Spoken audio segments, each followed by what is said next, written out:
Okay,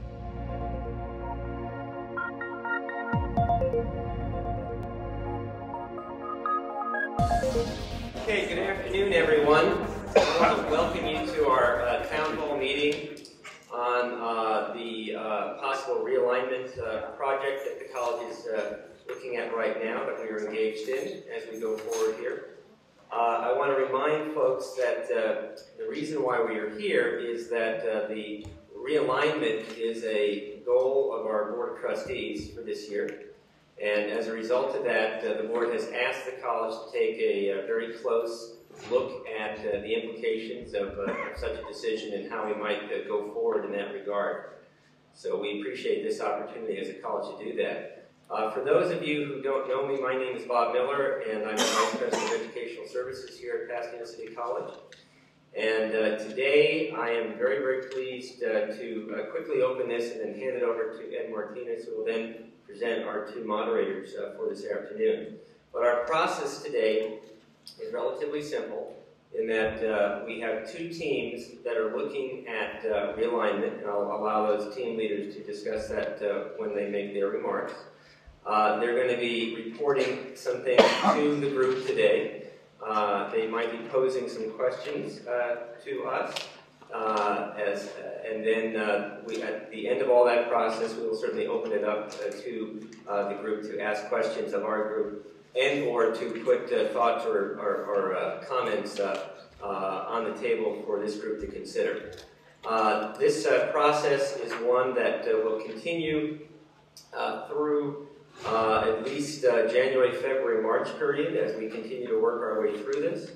I also want to indicate that Team 1 and Team 2, as we call it, and I'll let him explain that to you in a second, are two teams of our Planning and Priorities Standing Committee of the College Council. And the Planning and Priorities Standing Committee has really been, its purpose is to deal with a number of issues relative to accreditation and college planning and establishing priorities, what have you. And this particular project, Realignment, is just one of the topics that the Planning and Priorities Standing Committee of the College Council is working on. So these two teams will report back to the Planning and Priorities Standing Committee and then to the College Council and then to the President and to the Board after that. So with that said, I want to turn it over to my colleague, Academic Senate President Ed Martinez.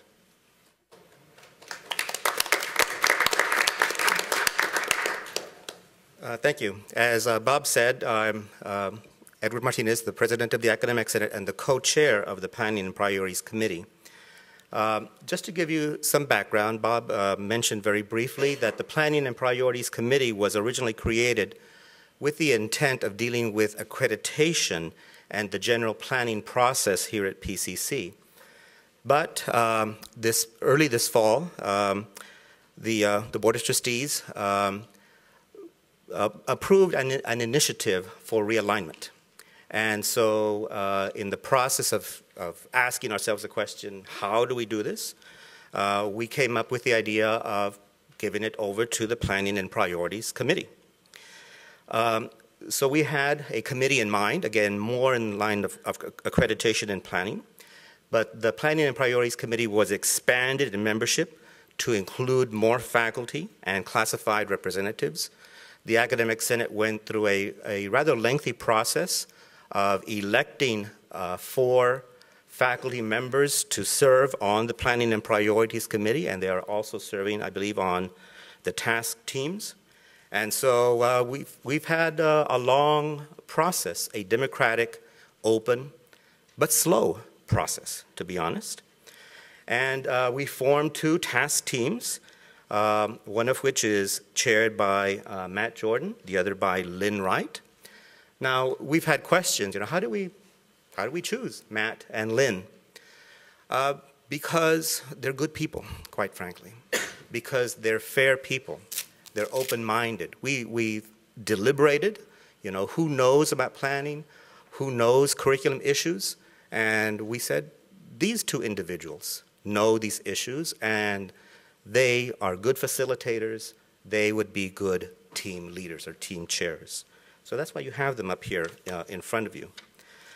I want to let you know that no decision has been made other than the process at this point. I got an inquiry in the Senate office, a letter, asking me, has the dean's model been decided upon? Is that the one that is going forward? And the answer is no. There was even an article in the Courier that suggested that this is one model is going forward and that's going to be it. Well, use your critical thinking skills, I ask you, when it comes to reading the Courier. Because that information is not correct. This is an open process. We have choices to make as faculty members, as classified representatives, as students.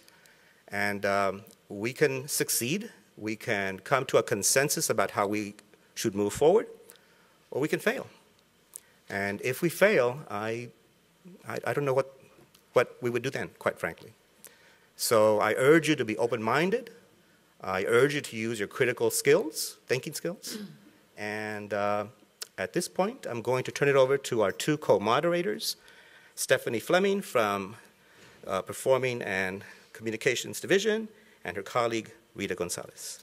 Thank you.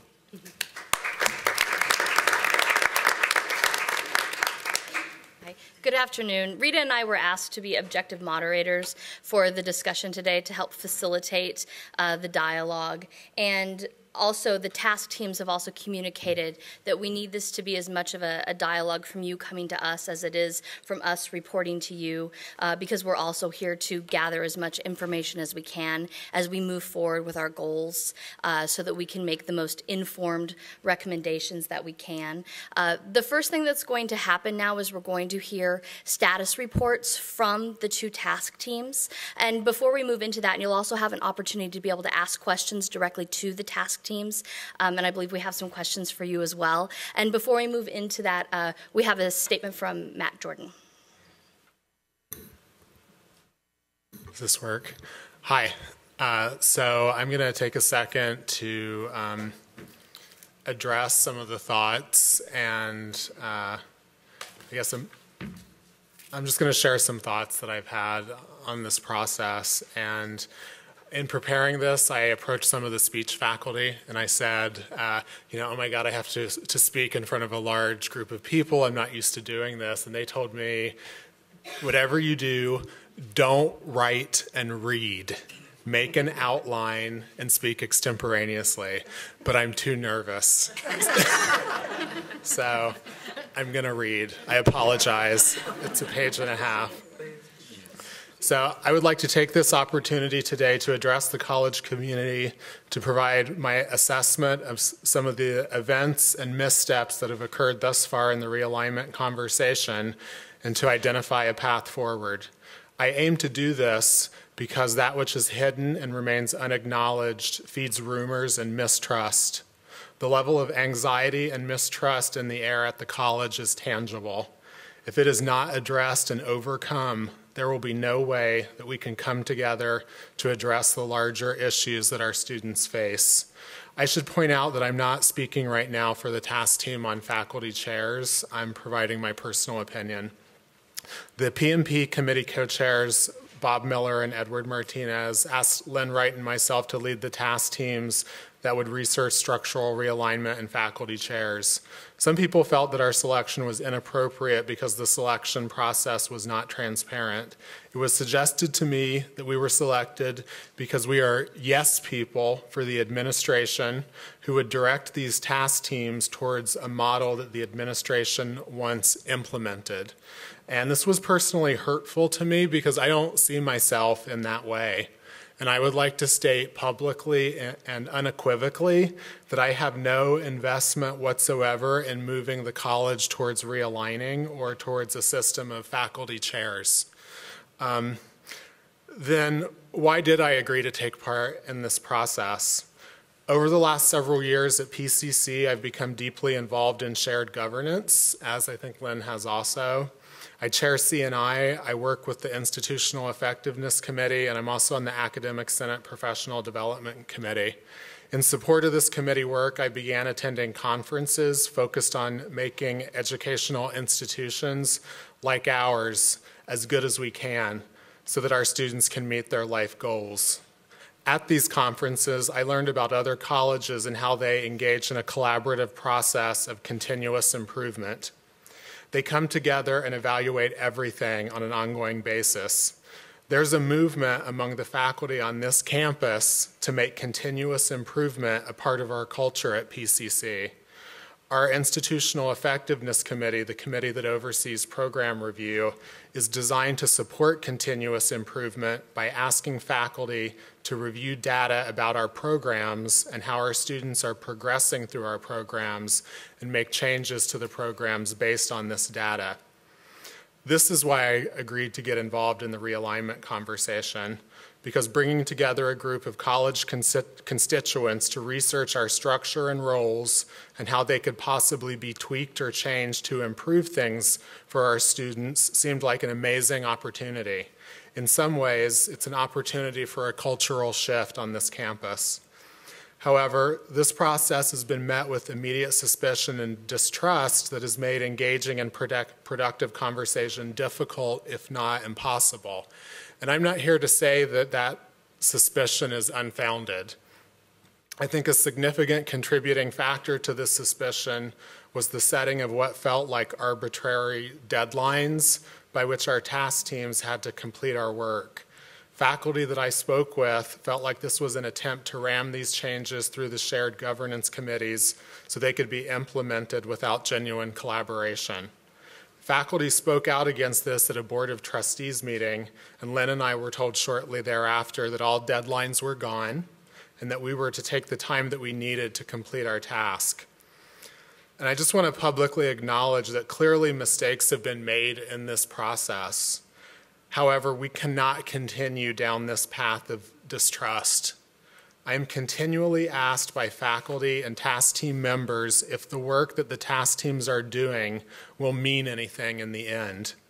Is there a secret plan that the administration is going to implement in defiance of the opinions of the college community? In response, I have been told repeatedly from the administration that there is no secret plan and that the work that the task teams produce matters, and I'm choosing to give them the benefit of the doubt. Working in shared governance and professional development, the question always comes up, how do we involve more faculty? How do we engage beyond the same old faces who are on every committee, like my face and like Lynn's face? 50 people have come forward in good faith to work on these task teams, and they are not the same old faces. They are new faces. This is what this college needs to address the issues our students face. We need to sustain this practice of research and evaluation-based improvement. But to do this, people need to see the value in it. They need to see the countless hours that these task team members are devoting to these tasks amount to something.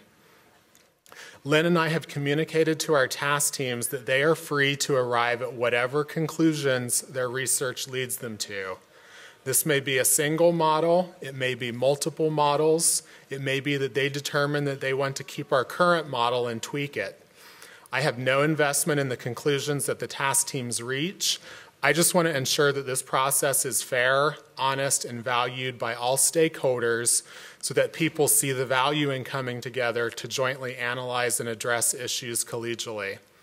As I see it, this process will have one of two outcomes. It'll either foster and support a culture of continuous improvement, or it'll disenfranchise our faculty and staff so it's near impossible for us to come together and address issues. So let's all of us, faculty, staff, and students, and administrators, work towards the first outcome. Thank you.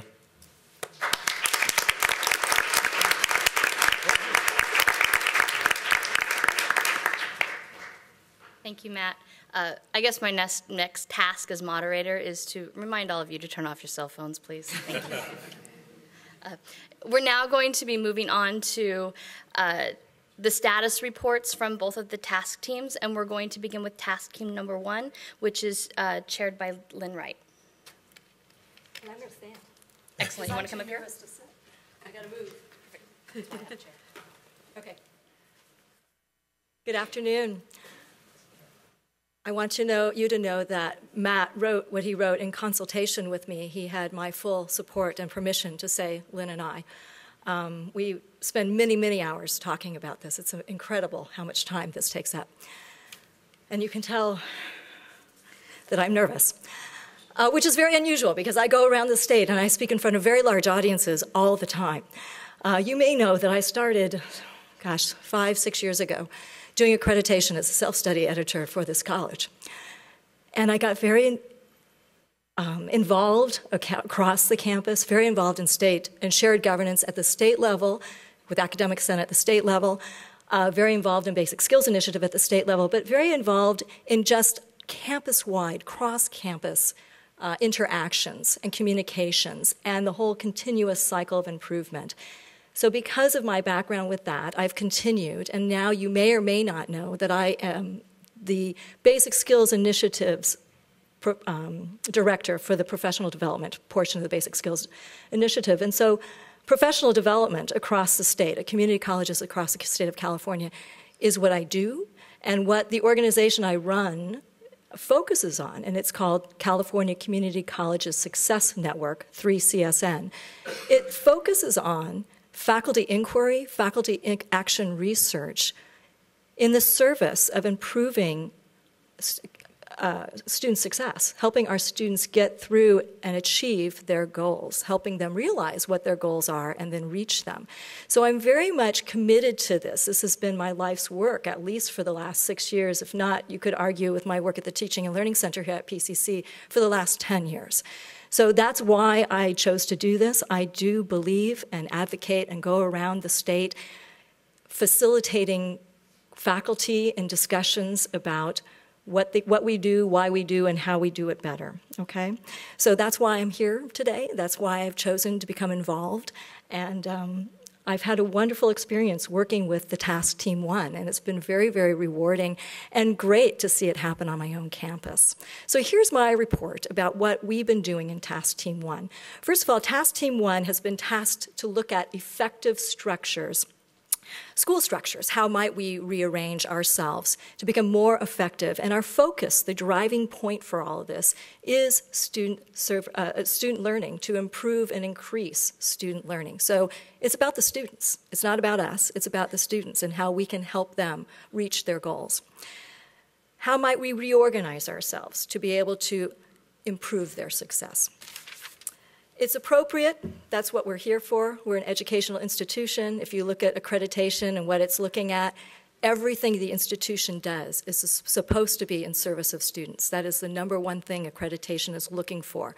Are we doing that, and are we looking and examining ourselves for that? It's also in keeping with the Educational Master Plan. You know the EMP came about as a result of accreditation. I served on the committees after we had our accreditation report to help us organize and improve what it was that the agency said we needed to improve.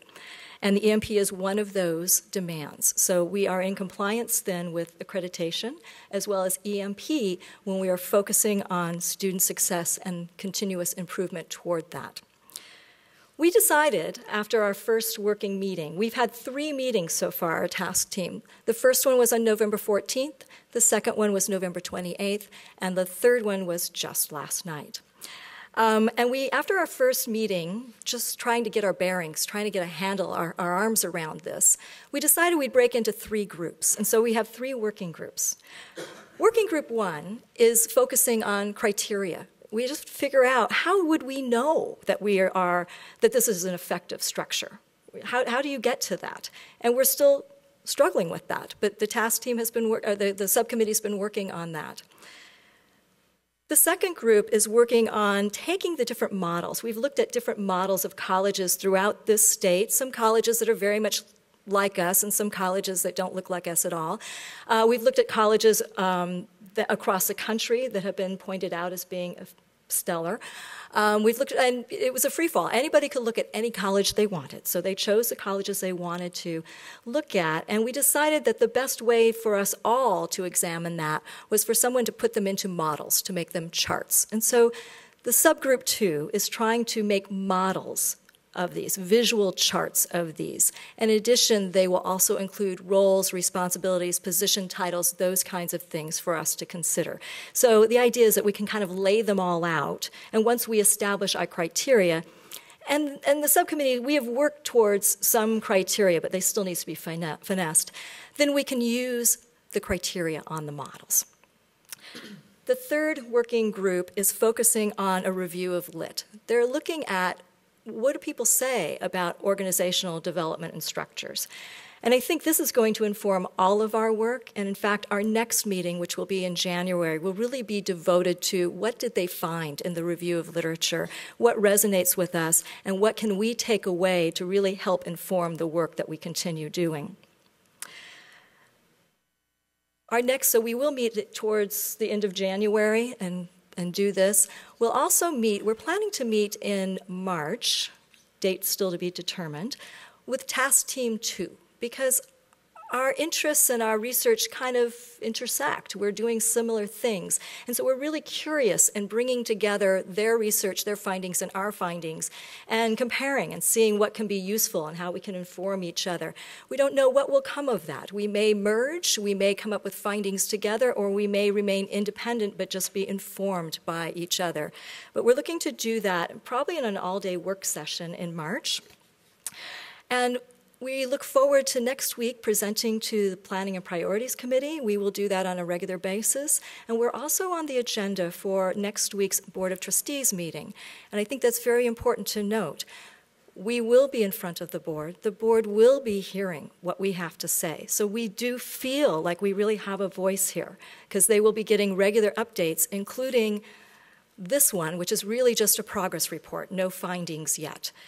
Finally, I want to say that our biggest, well, actually, I want to say a couple things. It's been a wonderful experience. We are so enjoying getting together and getting to know each other. We have faculty, we have classified, we have students, and we have managers. And we all have very different perspectives, but we also have similarities as well. We've enjoyed the intellectual practice of just getting into and chewing on and asking questions and defining terms and just generally wrestling with these ideas. There's movement backwards and the movement forwards, but at the end of every meeting, everybody says, I'm in. I want to continue with this. And so I've enjoyed getting to know people. I've enjoyed getting to know what they think, and I've enjoyed having my thoughts challenged by working with them. And again, I believe in faculty inquiry, so it's very important for me to experience this with my own people here at PCC. So we like this positive and progressive dialogue. Our biggest discovery to date is that our investigation is less about actual college structures, because that's kind of static. And in a continuous cycle of improvement, you're not static, you're dynamic. And so our big discovery, our big aha, is that what we're really about is creating a dynamic system rather than a brick and mortar structure, if that makes sense. So if there's any findings, I suppose that's a finding, but actually it's just an aha. We'll see what we do with that. With this discovery, we've determined to continue our rich process of inquiry into what we can do as a college system to facilitate more inquiry and better communication across the campus so that we can know more about our students and their challenges and continually work to improve ourselves so that we can improve our students' outcomes and their success. And that's my report. And we do have the leaders here for the subgroups. I'd like to point them out right now. So Joy, your subgroup. 3, literature review. Joy is leading the literature review, and Rusty Fiore is also on that. Let's see, I have the list. For Group 1 criteria, Valerie Foster is the lead for that. She's in class right now. She's teaching. Diana Savas is there. Joe Futner, and he's in the audience. Chris Pilon. Chris Pilon is here.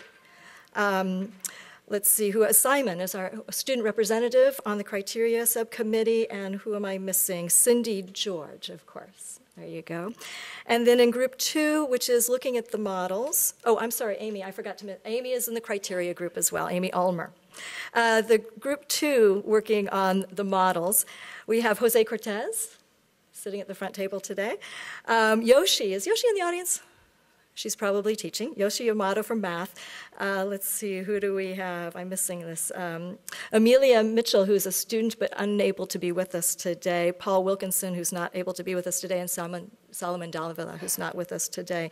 I missed Russ and, no, I missed Jan. I'm sorry. Jan is working on 2, right? 3, the Lit Review one. So I think that's everybody sitting at the table today. And you are more than welcome to come talk to them at any time and give them your feedback, because they're your representatives, and they'll bring it back to our group and make sure that your views are represented during our discussions. Thank you.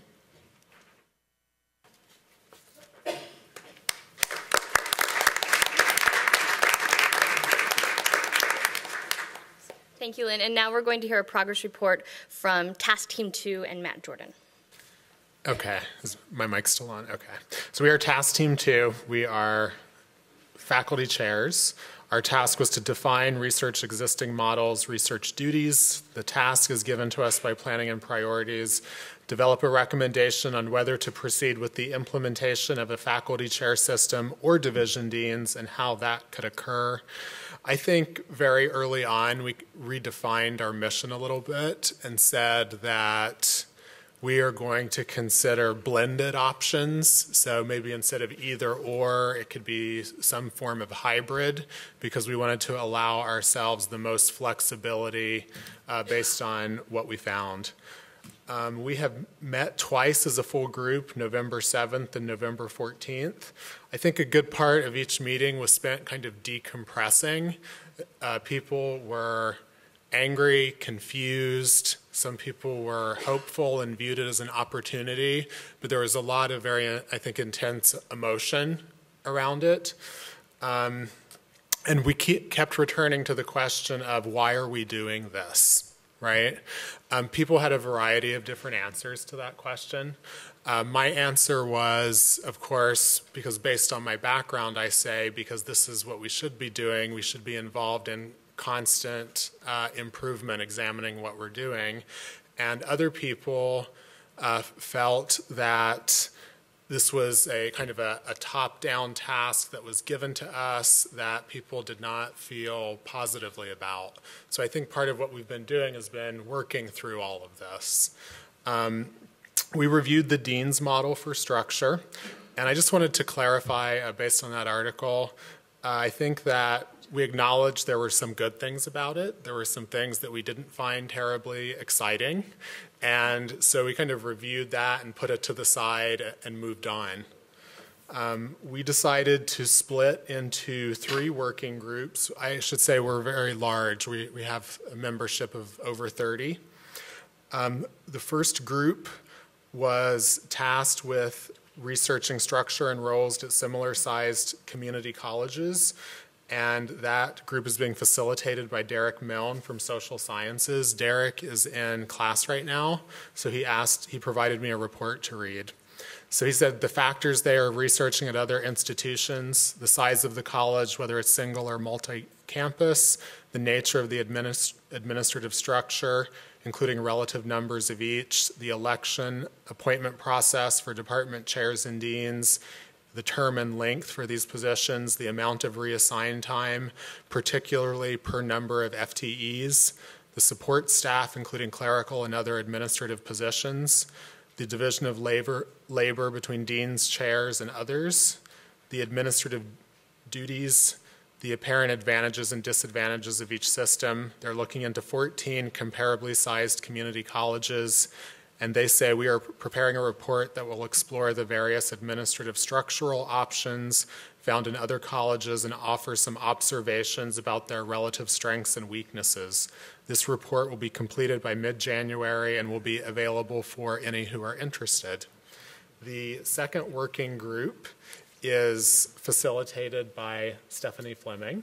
And Stephanie, do you want to report out on where you guys are at? Sure. So our particular task is really trying to answer that question of why are we doing this.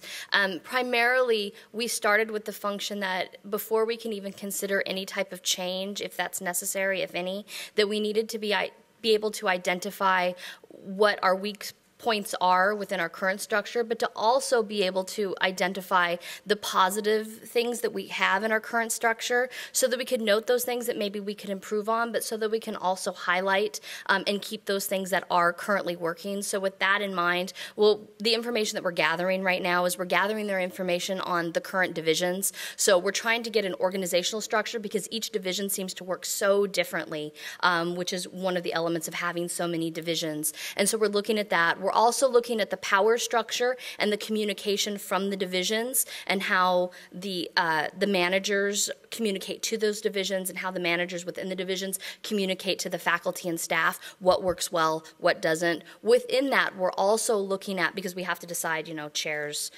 deans, both, And so what we're also looking at is what some of the duties are of the division deans, how the division deans are using the coordinators, how different divisions use those coordinators. Some coordinators still some divisions still utilize their coordinators as actual chairs and how that's working within our system and what the strengths and weaknesses are of those. We're also trying to get information from human resources on the history of the chairs here at PCC. Many of us know that we did have chairs about 13 years ago, and so we're trying to find out exactly what that structure looked like, what that job description looked like, what those duties look like, so that we can also try to recall a little bit upon our history and what may have worked with that system and what didn't and why it went away. We're also exploring the process of organizational restructure. We're looking at it more of how do things restructure and how does that work effectively? So, for example, in communication studies, we look a little bit at organizational communication, like we have individuals who can be hired for PR that go into an organization and they can restructure it to see what works effectively and what doesn't. And the key model that we always utilize is that whenever you make a key change that's radical, you have to balance out that radical change that's something that's familiar because it keeps a certain amount of familiarity while also allowing us to grow and change, and foster development. And so we're also looking at just how a general way of restructuring an organization, what works, what doesn't, so we can be mindful of those processes and the lessons that other organizations have learned when they did things well and when they didn't do things very well, so that maybe we can benefit from those types of studies. Great, thank you. And Deborah Bird is here, who facilitates the working group number 3. Thank you. Can you hear me? Mm-hmm. Yeah. Okay, great.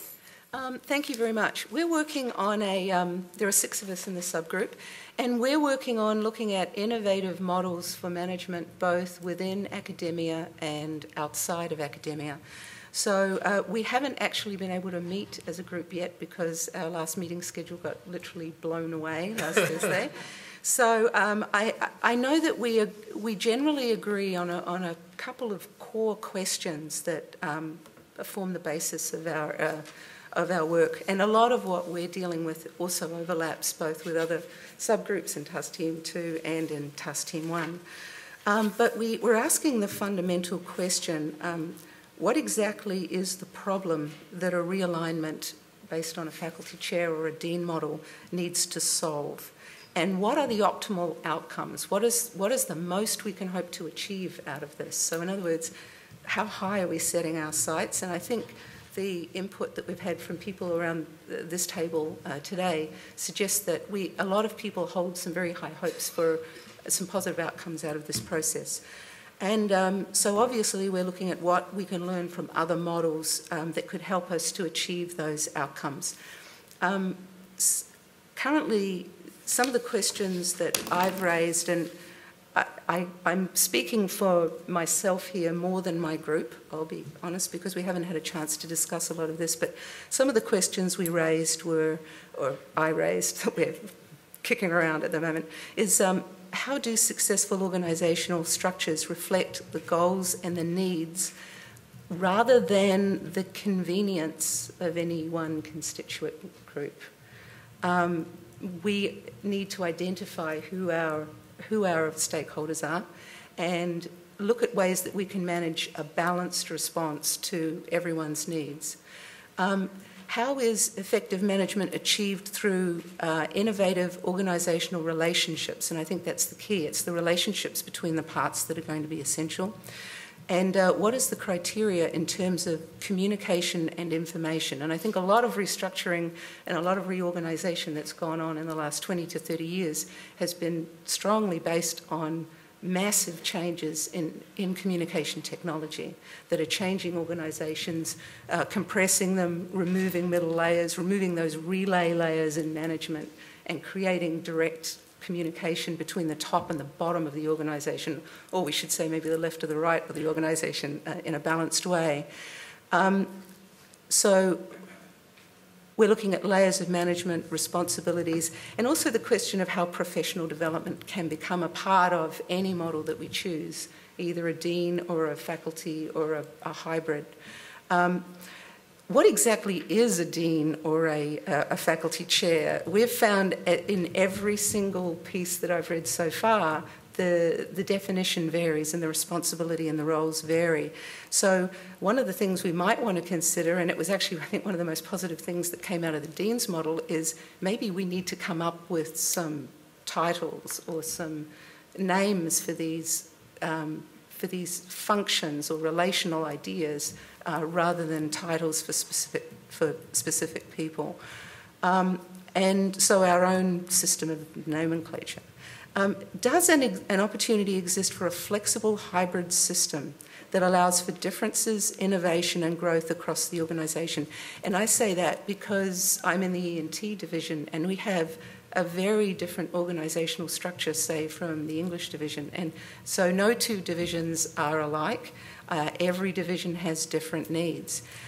Maybe we could have a system that grows with the size of each school or program or division, and that at certain tipping points, if we could analyse or identify what those tipping points are, we could move from one model into another in a flexible way, so that it's not an either or, but it's a system that can grow and adapt quickly as programs adapt quickly. And that's, you know, a key thing that we're interested in. So what is that tipping point model?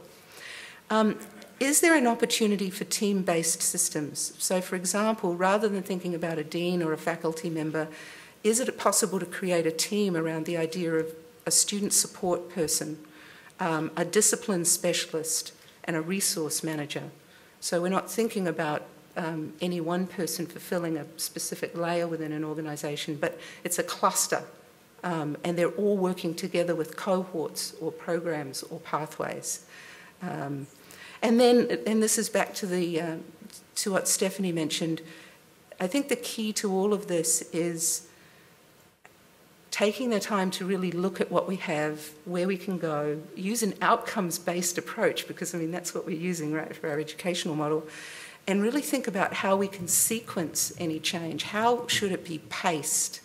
What are the priorities? What do we want to do first? What's a realistic way of accomplishing this so that it's not another cataclysmic, you know, spasm within the organisation, but it's actually something that could be an ongoing process that actually values both the experience of people who've been here for a while and have institutional experience, and also other people who may be coming in with different ideas about how an organisation can run. How can we honour and respect all of the participants in this process and come out with something positive at the end? So that's where we are. Thank you. So for our task team, I think the idea is for the groups to complete their research by mid-January, for us to come together as a large group again, report back that information to each other so that we can then develop a list of criteria and that we can use to potentially to judge the potential quality of different academic management models. And I've stressed to our group that we may end up with one model that we may recommend. We may end up with a majority and a minority recommendation. I think it's been important for us to keep it flexible so that to lower the stakes so that there's going to be a space for everyone's opinions to kind of move forward. And that's it. Thank you, Matt. So now we're going to move into the question and answer session. We want to try to increase as much dialogue between the task teams and the other individuals who are here, and all of you who came to today's town hall. So in order to hear as many, ideas as we can, we're asking that you be mindful if your question has already been asked or if your comment has already been made, because we're going to try to entertain as many ideas as we possibly can to increase the dialogue, and so that the task teams come away as informed as we possibly can so that we can fulfill our tasks. We have a lectern over here to the side that also has a microphone. I almost called it a microwave. A microphone. So if you have a question, you can come here, and if you have a specific individual that you want to ask a question of, let me know so that we can identify that person. Or if you have a general question, then we'll figure out who on the panel up here or in the audience is best suited to answer your question. Any questions or comments? The lectern is just right over here.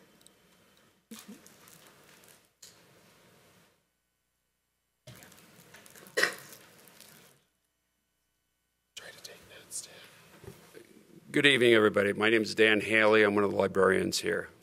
I have a general question. We've been told on a number of occasions, including tonight, that realignment is a goal of the Board of Trustees. I think it would help a lot if we found out what led the Board of Trustees to the conclusion that the college needed to be realigned. Sure. Is there a specific individual who feels comfortable to answer that question? Someone from our front row, possibly?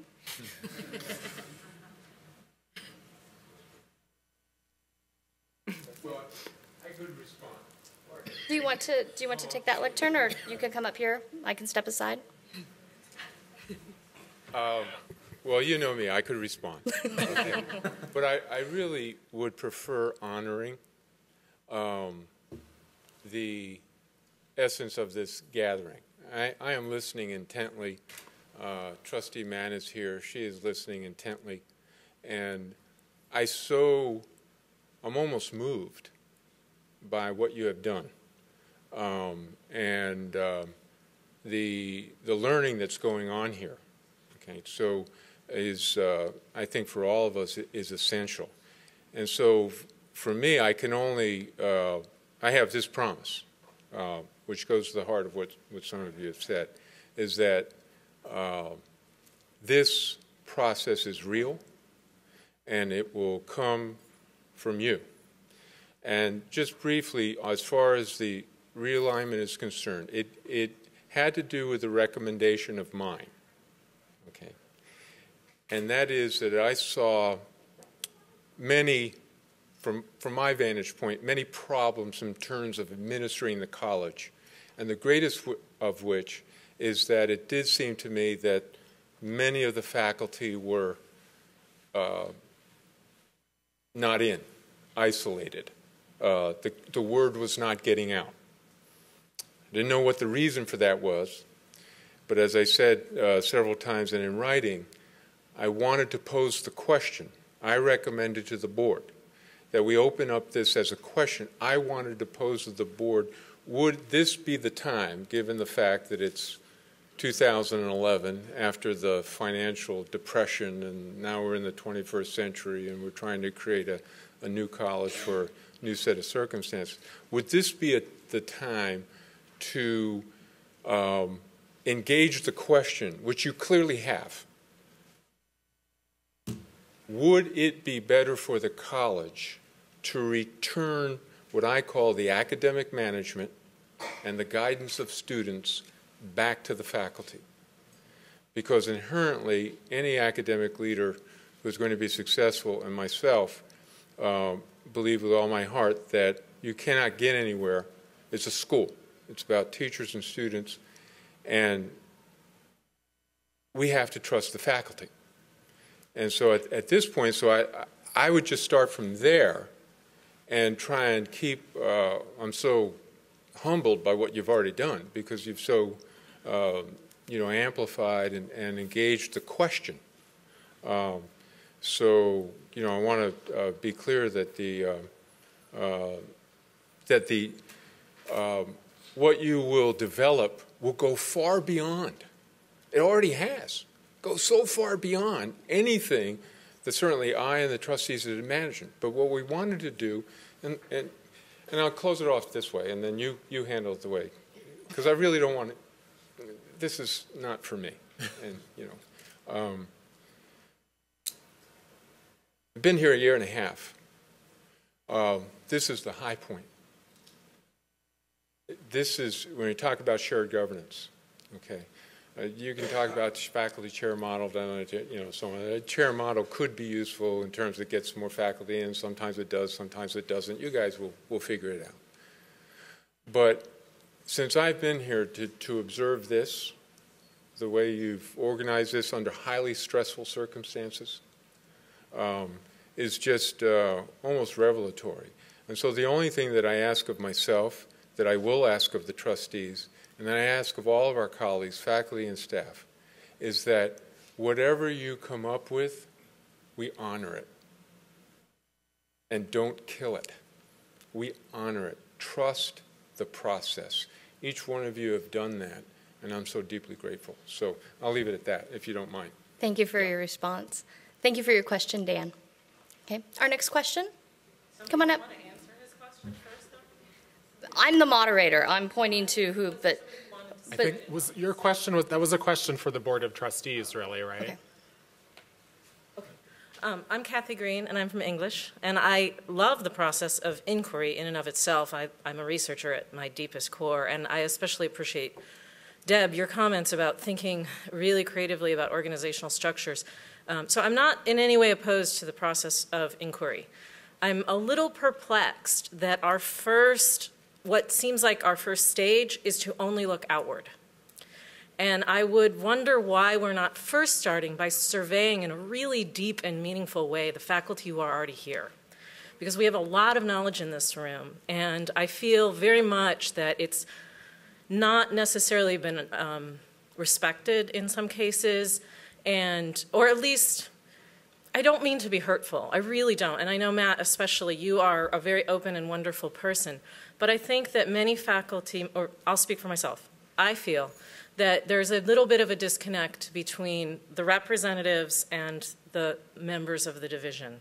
And we often hear reports, and then we go into crisis mode, or we go into conflict mode. And I'd like to see that the inquiries start here first, or at least be simultaneous with the research. I don't know what shape that would take. I guess I would turn to my colleagues in the social sciences for help with that. Whether that would be focus groups or some sort of qualitative and quantitative survey, but to get a little bit more broad perspective on what the faculty want, and not just in those moments of anger when people are going to a board meeting, or, you know, but in a more thoughtful way. So I'm wondering at what stage, if any, in the process you expected that sort of research to happen. Matt, would you like to take that question? Yeah, and I think that's part of the reason why this is a good thing that we're doing this today. We have one of our working groups that Stephanie is facilitating. Their charge was to research PCC, and they had at one point discussed the possibility of doing surveys. So I think we take your feedback and incorporate that into what we're doing. And I would even say, Kathy, thank you for suggesting it, and if you want to be involved in it, we would love that. Well, if some social sciences faculty want to help us develop a survey, we would be really welcome. Thanks, Kathy, for your comments too. And I just want to add to that when we first were discussing this, when we broke into our subgroups, we were very aware that we were looking inward into our own organisation, and discussion of focus groups and intensive surveying is definitely one of the things that's being considered. It's too early, obviously, to talk about this, but even in discussion of looking at innovative solutions from inside academia and outside, when Matt and I first discussed it, we were talking about it in terms of something that might spark our own process of developing our own system. You know, that whatever comes of this, it will be organic, and it will come from within. So but I appreciate exactly what you're talking about, and we're very aware of that. And Kathy, also to address you really quickly, my subgroup is the one that's trying to research current PCC policies and practices. And one of the main concerns that I brought up on the very first night was that there is this disconnect between the process and the faculty members who may not be represented. And while this was open for everyone to be able to volunteer to serve, I still think that we haven't necessarily solved that problem of disconnect, and that we are not necessarily doing the best job that we could be for those of us who are serving on these task teams to communicate to the rest of the individuals within our divisions. With that being said, I first suggested that we do some type of survey, and there were some concerns about that process. So I'm trying to get my mind around a way that the task teams can try to gather information from faculty who aren't necessarily involving themselves in this process. And if any of you have any suggestions as to how I can best facilitate that, could you please contact myself or Matt, because we're doing our best to try to figure out the best ways to gather the information that we can, but sometimes it's a little limited. And so if you have any suggestions, please let me know, and I'll try to follow up with you too after this meeting. Okay, thank you. Okay, let's entertain our next question, please. Hi, I'm Lenore Rogas from Social Sciences. I love surveys. That's why Social Sciences created one. I know the results were presented both to the Board of Trustees and to the Standing Committee, the Planning and Priorities Standing Committee. So we are wholeheartedly in favor of helping to generate surveys and conduct them. We spent a great deal of time doing precisely that. I think that's really the reason why we're sitting in this room was largely because so many faculty on campus did participate in the surveys that were being conducted. Now on to my question. I've heard a couple of comments made by leaders of the task teams. And Lynn Wright specifically, a couple of weeks ago in the Planning and Priorities Standing Committee meeting, you indicated that we are not going to be able to ever see any sort of data of a causal connection between any sort of realignment and student success simply because that data doesn't currently exist. If that data doesn't currently exist, on what basis are we able to ascertain to what extent realignment is successful at other colleges in terms of student outcomes, student success? What sort of litmus test or criteria have the task teams come up with to be able to gauge what is working at other schools and that it is actually causing increased student success given that data doesn't exist? Good question. And that's why we have a subgroup looking at criteria. So one of the things you need to understand is that we're in a new world order, accreditation, new standards, where we got into this 2002. So we're not even a decade into this. There really aren't colleges who are doing this. We are kind of cutting edge. There are some other colleges who may be a little ahead of us doing this, and we're trying to look at them and get a handle of what they're doing. So it's going to take some time for us to get the data to prove that these few colleges that have done it, the reorg matters, has made a difference.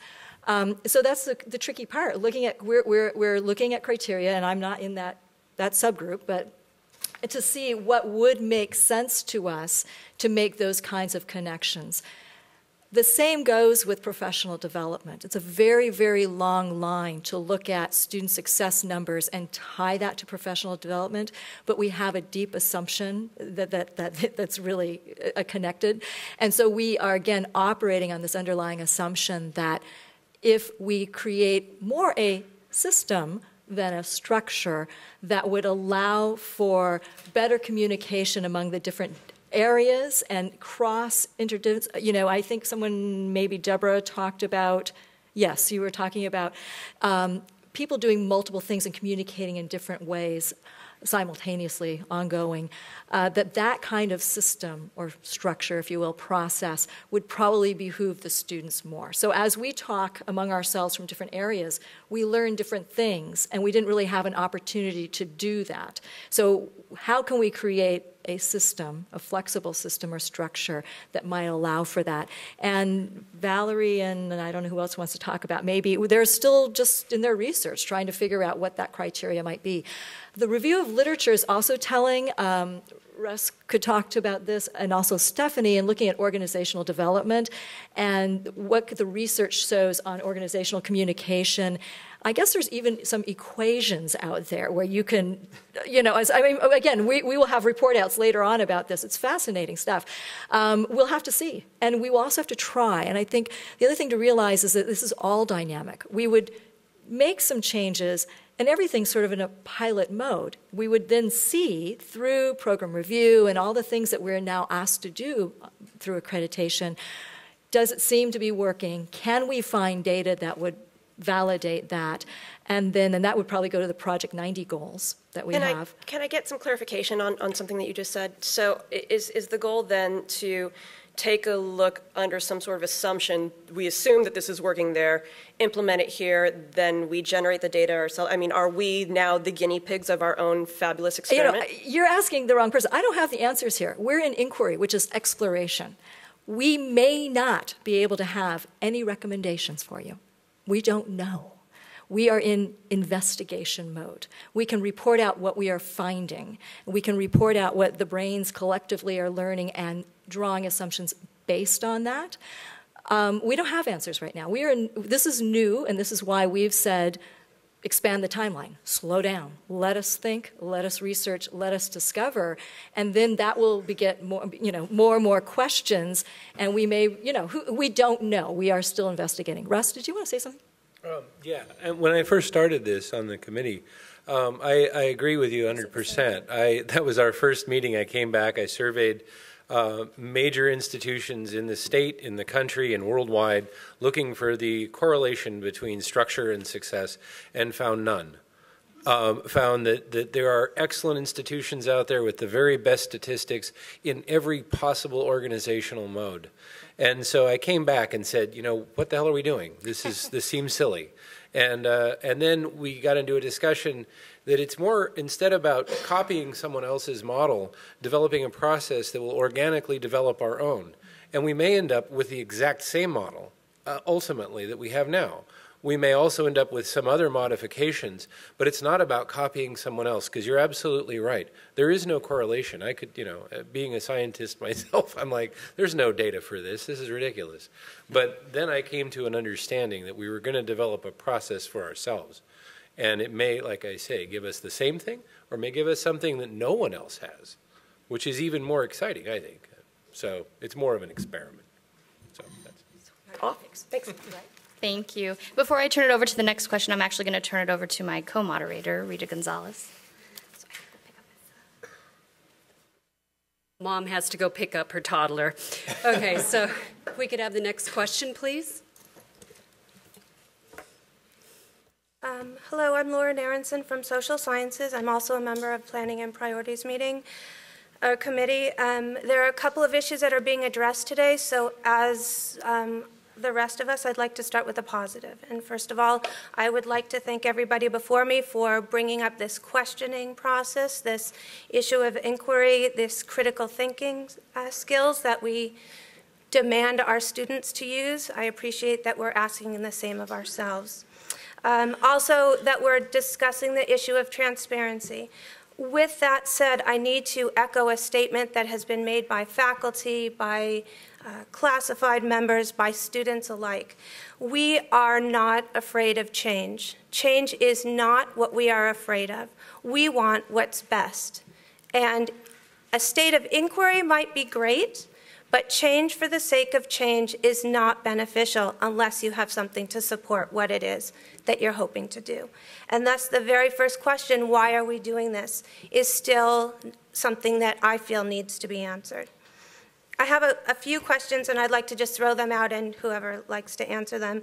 First of all, Task Force 2, you are taking on an unsurmountable amount of issues, like you're building mountains. And my first question to you is, do you actually believe that by January you have enough time within a timeline to even begin the inquiry process that you're hoping to address?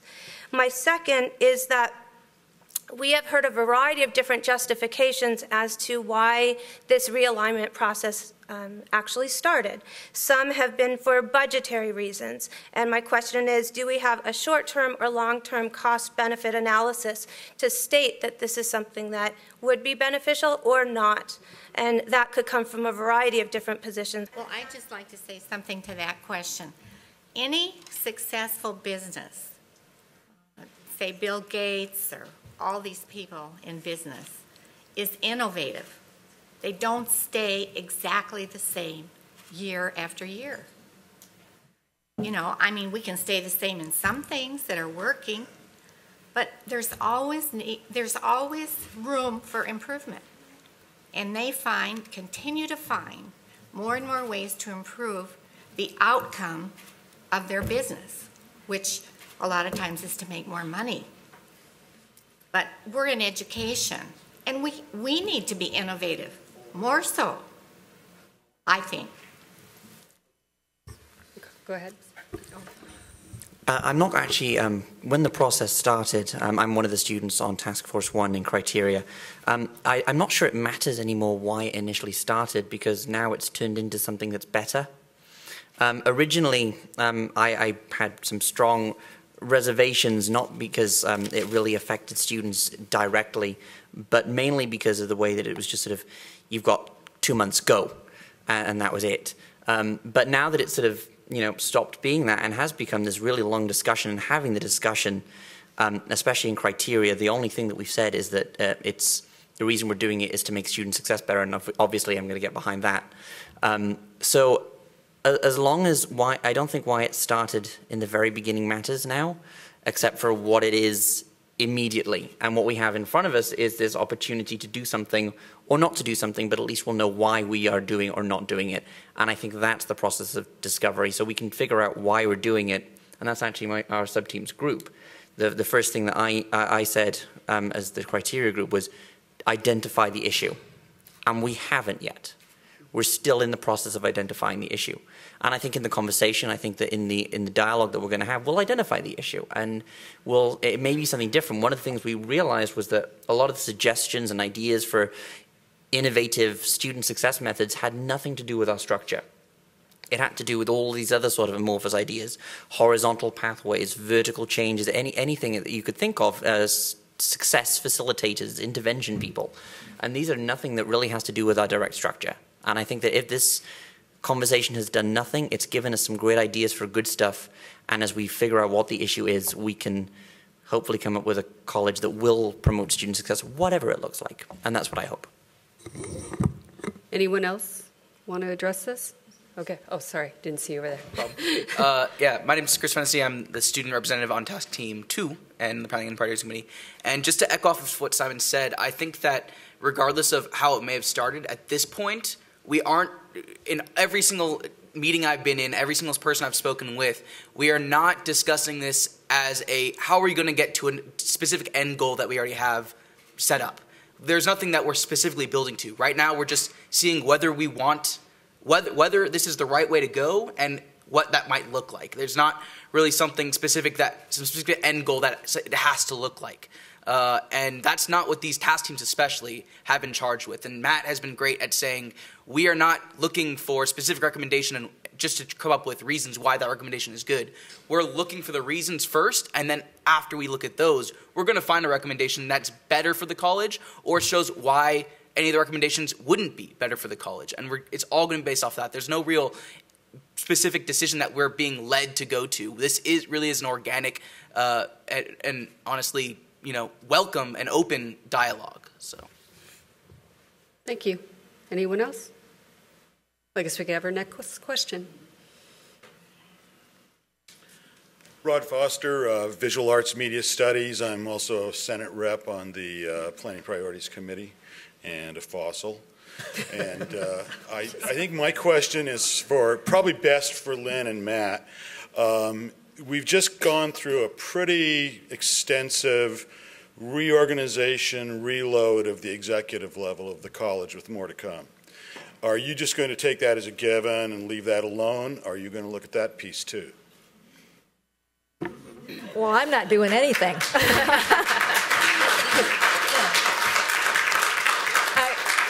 I think you got to know that We're facilitators. I understand. Actually, we're not involved in their research. We bring them together and facilitate their dialogue. Oh, but you're directing the work of the committee. They direct themselves. Okay. So if other people would like to respond to that. Again, I think, once again, we are in investigation mode. We're looking at things. I'm just asking what you're investigating. We are looking at, so PCC's model, present and past, both teams, you've heard them say, are both looking at those models and analyzing those. And are you looking at the executive part of the Well, model? are they a part of our model? Yes, they are. Did anybody else want to say something? Yeah, every one of the models we've looked at in our survey includes the entire thing all the way to the Board of Trustees. It goes all the way from the students to the Board of Trustees. A lot of people forget that the students can be part of this process. They're very clearly an important part of this process, the reason we're here, and they can be integrated into this. So everything from the students all the way up to the Board of Trustees is being considered. Oh, great, thank you. And I just want to thank you also. You know, what you're doing is a lot of work in committee work. You know, I've been here 26 years, and I think I've put 3 years in on committees alone. And so you are to be respected, applauded, and I can't wait to see what you guys come up with. Great. Thank you. Our next question.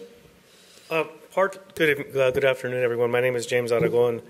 I'm actually an assistant professor, counselor, coordinator of the Puente Project, academic senate rep, and all-around troublemaker. But I've been here 16 years, so I think I've kind of earned some of that.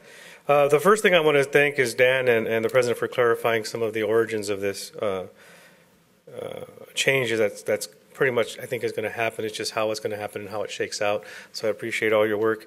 Let me give you a couple of things to think about in regards to things that can be changed and can be looked at and can be bettered, I think, on our campus. First off, someone mentioned earlier about our students, that they're part of the process. Well, our students are number one as far as I'm concerned. That's all about what we should be about, and their success, and graduation rates, and transfer rates. That's the number one.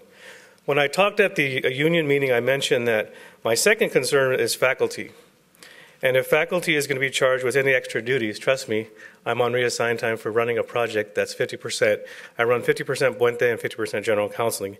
It's a 100% coordination job. So we have to make sure that if the faculty is going to be given more duties, there needs to be equitable compensation and time. I should get a round of applause for that one, faculty. Because, thank you, prompting you guys. Yeah, that has to happen. So if anything's going to be happening with us. And I'm completely in agreement that many of the decisions need to be faculty driven when it comes to student success. I just happen to notice I happen to be one of the Chicano, East LA, born and raised people that came up here today to speak on behalf of our Latino students. And I'm putting our Latino students in that student success rate need that we need to address. It's part of our EMP. My note lights are going on here. Our African-American students, our Latino students, our LGBT students, and I forgot the Q part, LGBTQ, someone can help me on that. There are high-risk students on this campus that are not transferring at the rates that they should be. They're not graduating at the rates that they should be in proportion to the numbers on this campus. So those issues I can give you, if you need something to chew on, those issues need to be addressed. So when it comes to the hiring of our faculty and staff on this campus, we need to address those issues. I'm not saying that only brown students can serve, brown faculty can serve brown students. No, we need a huge diverse shift in the way we hire individuals that represent all communities to reflect our diverse populations. But I think Chicano Latino students and African American students, I think, have been given the short end of the stick when it's come to hiring of our faculty, staff, administrators. That is just James Aragon's personal opinion. So those are some things that you can chew on, you can look at in regards to that. Now, so I think if we have, and I'm not going to, these are statements, I'm making a lot of statements. So if we have any layer or another layer of bureaucracy or of administrators that are impeding that, I think that's an issue that you can look at. So, okay, so where the heck am I going with that? I guess because I've served on plenty of hiring committees and I've seen how hiring committees can be manipulated, controlled, changed, whatnot, for the sake of an individual agenda. And I think that's really unfortunate. So I'm kind of going on a little tangent there, but we need to look at those James, issues. do you have a question? Yeah, so, okay, now the question. How are you guys all going to address those issues and looking at the success factors of those particular groups that are at high risk? I think that's the question. Thank you for allowing me to go on and on. It's been a long Matt, week. go ahead and take it away. I would like to thank you for your comments. I think that all three of them were right on the money. And when it comes down to developing criteria for judging any type of model, those student success and graduation rates, high-risk students not having equitable success rates, and what you phrased as equitable compensation and time, and what I like to think of as creating a position that someone will actually apply for and, and want to do, are extremely important criteria that will have to be factored in. Thank you. Yeah. Okay. Next question. Oh, did we have someone? Sorry. Yeah, one of the things that I think it was Diana in our task team came up with was the idea of an immediate intervention for student success. She highlighted that one of the main reasons for student dropouts, life crises, and personal issues. An example, a student recently was kicked out of their home, an LGBT student who had to civil escort themselves out of the premises and is homeless now, and is still attending classes somehow. And I think that's a pretty big success. But then for every success like that, there are a lot of students that are not meeting that success. And I think that's probably a conversation that should be a part of this, but should continue outside of this process and should be a campus-wide group through the cross-cultural center that we have downstairs. You know, ideas like expanding that center, getting just all sorts of resources that students need should definitely be part of the conversation. I liked the idea of the immediate interventions for student success, someone that can just be there to immediately jump in when a student's having one of these issues to keep them going to classes. I mean, it's fortunate that this one student is able to, most of them cannot, which is unfortunate. So it definitely needs to be continue to be addressed. Thank you. All right, our last question. Good. Let me start by saying good afternoon. Good afternoon. Good afternoon. I hope all is well. I think the work that you are doing is extremely important. In listening to your reports, it's clear you all have two task forces. And it seems, and you help me out here, it seems, for example, in Task Force 1, you have group number 2 that's focusing on different models. Is that right? And in Task Force number 2, you have group number 3 also focusing on, quote, innovative models. How much of your work, on the one hand, is overlapping? That's one question. And 2, how often does Task Force 1 and Task Force 2 talk to one another? Yeah. And then finally, Task Force Task Force Team 2, number 3, you all haven't even met yet. Is that right? That's right. Okay. So anyone can begin to answer these questions. So how much overlapping is there? Yeah, sure, why not? There's a lot. Yeah, there is a lot, and it's kind of an interesting process in that. In fact, today, I'm kind of surprised to hear what other folks are doing and seeing quite a bit of parallel. But I don't see that as a problem, and I wouldn't necessarily step in to intervene, because if we do the same process and come up with different answers, that's an interesting phenomenon. And it might actually give us more to think about. So I suppose my recommendation was to keep it a bit separate before we sit down. I suppose we've got a planned shared meeting, but it might be interesting to run some of these in parallel. We have an inordinate amount of very creative people on this committee. So were these models then intentional? That is to say, both groups are looking at these different models. Is that intentional? I can just speak for my group, which is that the research areas were 100% defined by the members of the group. Okay.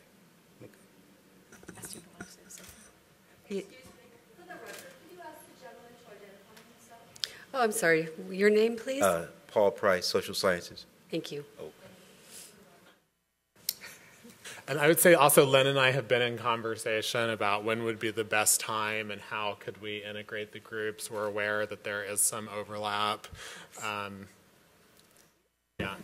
And we think it's a good thing. And I would say for Task Team 1, again, the groups are, it's fairly organic. I mean, again, this is inquiry. What comes up? What's driving us? What are we interested in? And I think it's fascinating that there is overlap. We knew there was connections between these two.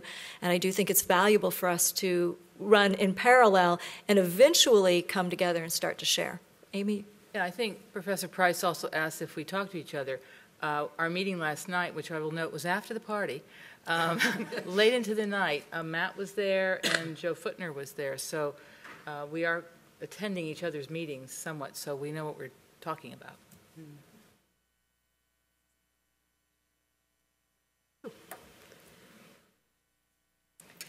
Hi, I don't think I've ever talked into one of these before. I'm Betsy Porter. I'm a graduation evaluator.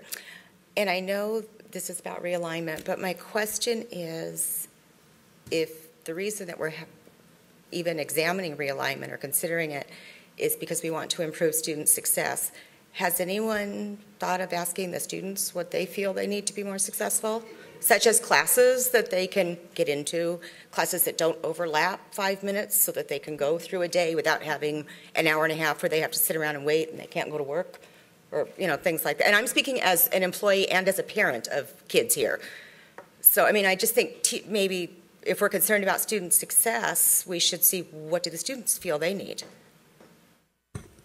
Would like to respond to that? Well, as a student, I understand you at these committee meetings, you generally see the same faces of students because there's only so many of us that are willing to volunteer to sit on these things.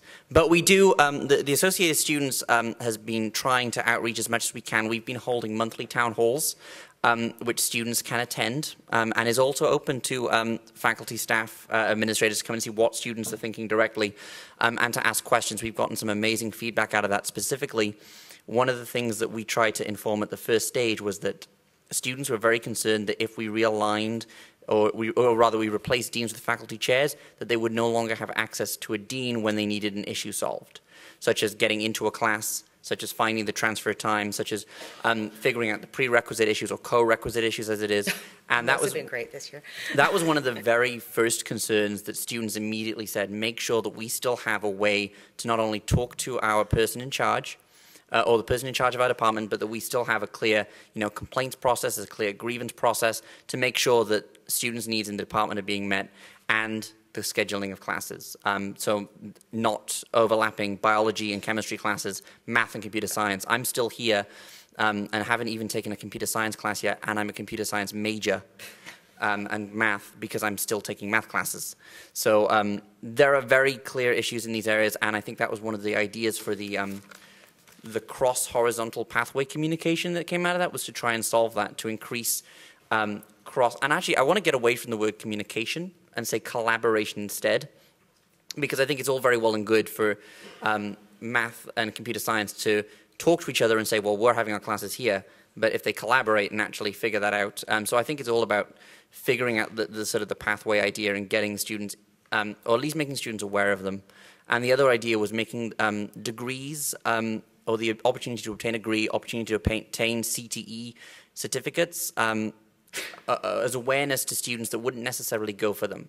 So a student that's here, just trying to sort of complete some general ed stuff, making them aware that, maybe you can get an AA on the way, and you can get a CTE certificate on the way, and things like that. And so we've been listening very clearly to student concerns. Every town hall we've brought it up. Every town hall we've had to explain what on earth it is. But that's the way it goes, and I'm hoping to continue student input and make sure that it's represented. And everyone here has been very receptive to it so far.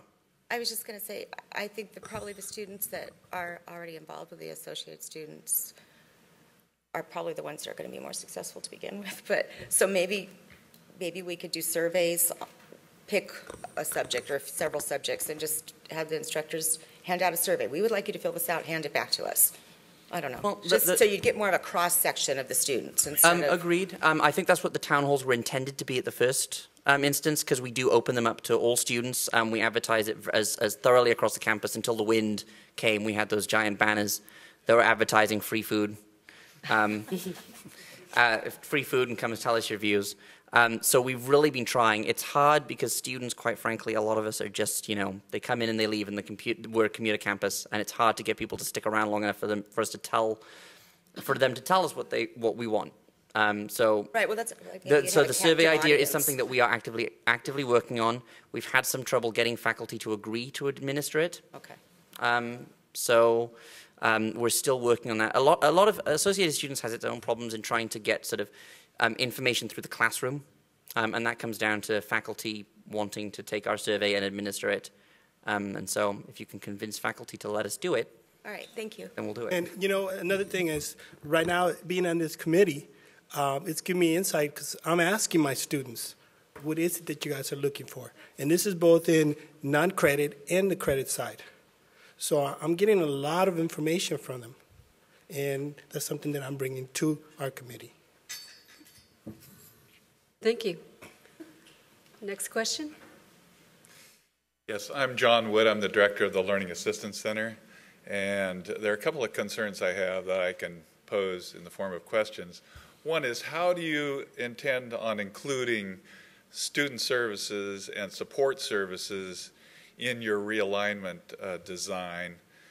Because I often hear that learning takes place between a teacher and a student, and yet I work in a center that, for instance, on a Saturday afternoon will be filled with students helping students with the facilitation of staff, and in dynamic ways like tutoring and technology.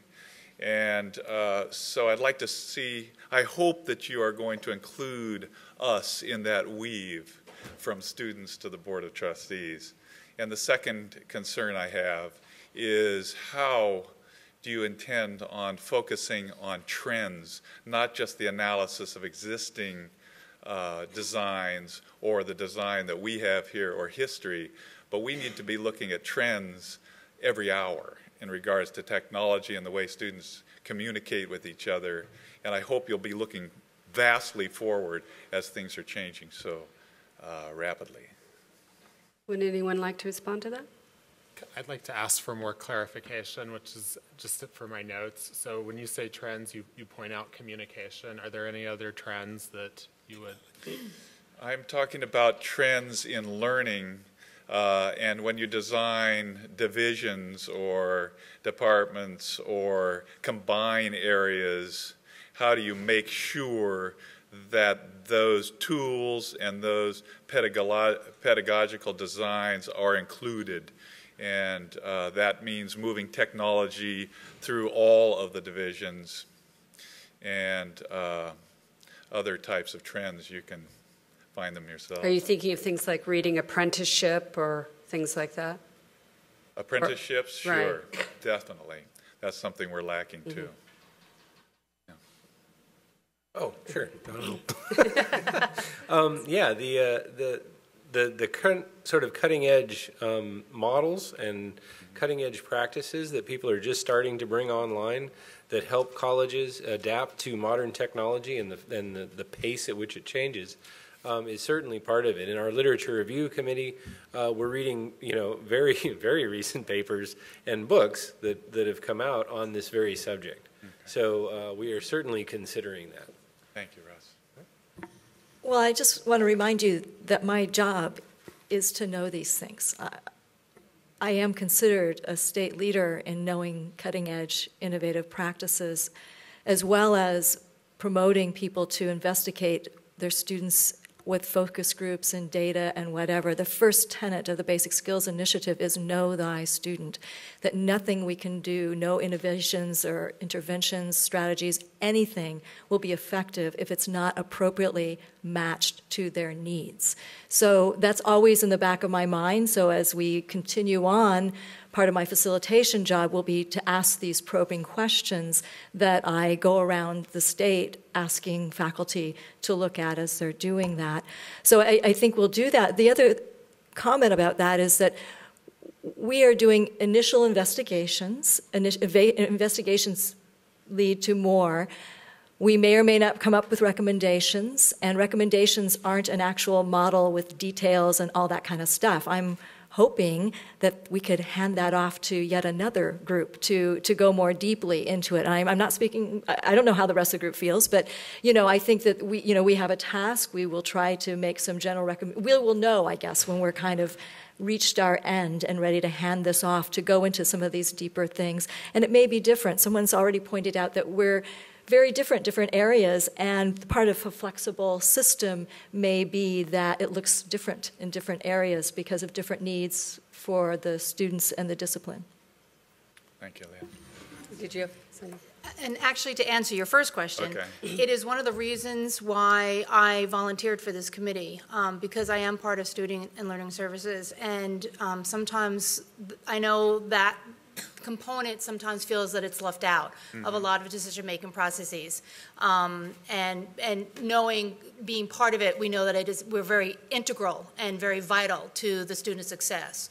And as a matter of fact, as part of the Criterion Committee, that was one of the things that they brought up, was dealing with student and learning services, and how does that fit in? And there was a big question mark to figure out how do we fit in this whole process and decision making in trying to go forward. So it is definitely there, John.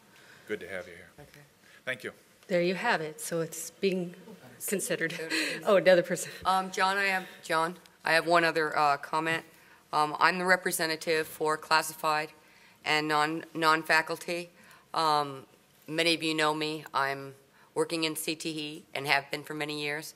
And you will find out that if you sit in on any of our meetings, the non-faculty representatives are as vocal as any of the faculty there.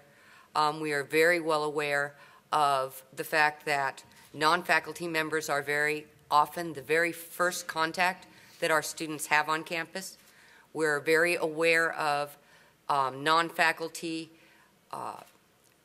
services that are provided, such as at the Learning Assistance Center, such as at down at the student computer labs. And believe me, we are here to make sure that your areas are also supported with whatever type of model we come up with, or if we decide that the model that we currently have is the way we should be. So classified and non-faculty are represented, and our opinions are being respectfully received. Beautiful. Thank you, Cindy. Next question.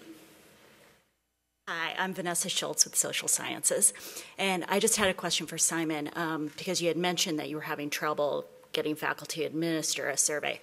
Do you happen to have a survey? Because if so, Social Sciences would love to help you with it. Great. I'm not the person that deals with them. We have a separate person for that, so I will tell them to talk to you. Okay, great. Expect something. Thank you. Great. Did you want to ask a question?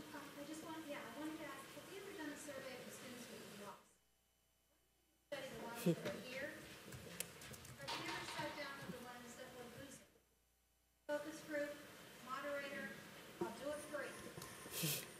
Bring them in and talk to them. Say, look, why did you leave? What happened? What could we do that we weren't doing? In the TLC, we actually did that a number of years ago, because we had some money to pay people to go and make those phone calls, and it is really difficult and labor-intensive and hard to find them. But it's a really important thing, and I think you're right. We should try to put more resources to finding that out. Right, right, because that's a gap that we just don't know. Right. Yes. Go ahead, Mark. Yeah.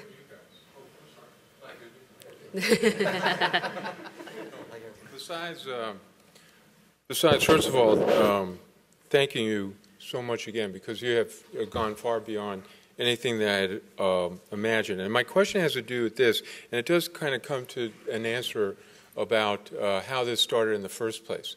First of all, I'd say that there was a kind of one thing that I've taken out, which is almost a stroke of genius on your part, is that, if I heard correctly, and that's why one of my questions was to clarify, was that you kind of unfocused from kind of common administrative structures and so on and so forth, and tried to design a system, okay, and or looking at system. And I want to tell you that is a much better idea than any than I had imagined, because what's broken is not the current structure, but what needs improvement is the system.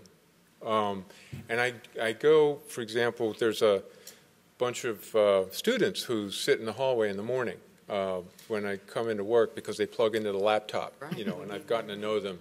And one of them is taking English 1A, and her name is Sarah. And we said, you know, I always ask them, well, how's my college doing? And they always tell me, you know, what's going on.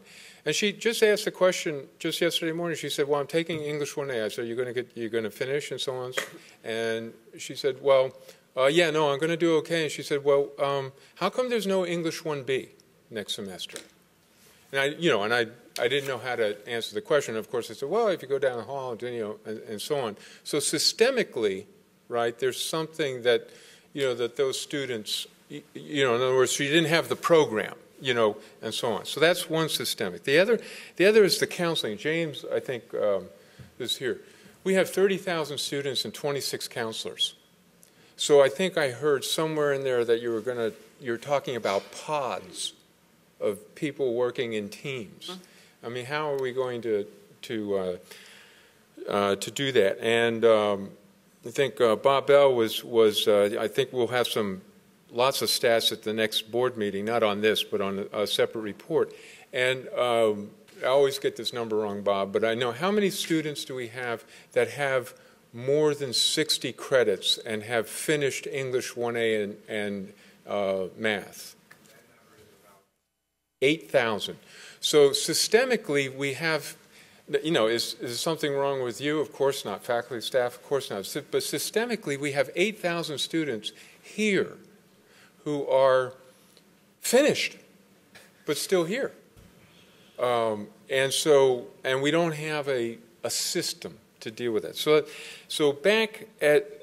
that would be, so my question is, if I heard correctly, I would encourage you along the path and not to worry about any administrative a priori about realignment. I also want to apologize for a mistake that I made in listening to you. I used the word, believe me, I used the wrong word, realignment. You know, whenever you put that prefix RE in front of something, you know, you're in for big trouble. What I have observed is not something wrong with the alignment. I have observed unalignment. That to a great extent our operations go through 11 departments or villages or divisions. And and most of the time the administrative and operational processes and decisions, like class scheduling for students, okay, go up 11 tracks without ever touching each other. So that's what I call unalignment, and that's what you taught me today. And again, right, who cares about, you know, with deans and faculty chairs, but what you're on in terms of well, what is the system that we might use that would produce better class scheduling for students so that they could get the classes. We started this, or I should say I started this with this question, and this is my final question to you, and you don't have to answer it, but I pose it, and anything that I can do to help, I will, because I so take seriously and want to respect and honor your process. And that is, how do we safeguard your process so that it will be able to move in its way, in its time, with all of this input, and get to where you want to get? Because here is the practical problem I need your help with. And this is where it started. This is actually where it started. This is where realignment started. As you may know, last year, well, actually now 3 divisions, but last year a division approached kinesiology and health PE and said, hey, we need to get some things squared away. And they voluntarily presented themselves, and, long story short, I think they're getting squared away. In the summer, ENT voluntarily came forward and said, we need to get some things squared away. Okay, believe me, the administration had no intent of going, we need to do something kinesiology, ENT. And most recently, business and computer science has come forward voluntarily. So, but back in the summer, after those two things, I had breakfast with Ed and Roger. And yeah, I used I said, and this was the question I posed. And this is the decision I have and the thing that I'm struggling with. I have the responsibility, right? We had so many retirements. I have the responsibility of recommending to the Board of Trustees hires. And so there were a couple of specific hires that I was looking at. And I said to them, and I say to you, and I said, you know what? Before I go ahead and just hire a new dean of, why don't we look at, why don't we look at realignment? I think I used that word, okay. But that's still my question, is that, and certainly you can see with Cindy is, of course, expert in CTE. We have a distributed model for CTE. So I think I had less in my mind we needed to get faculty chairs for the social science division or the English or so on and so forth than I did that before I go ahead and recommend to the board a new dean of CTE, why don't we look at that together? Before I go ahead and make a recommendation for what? Of online. Because now we have a kind of a distributed model. And so that really was an honest question. That's the one I'm faced with today. So on the one hand, and this is kind of where, the deadline kind of stuff, on the one hand, I've got 90 retirements from last summer. I've got a whole bunch coming this year. Okay, so somehow I've got to, put some replacements, and we will have to do some things.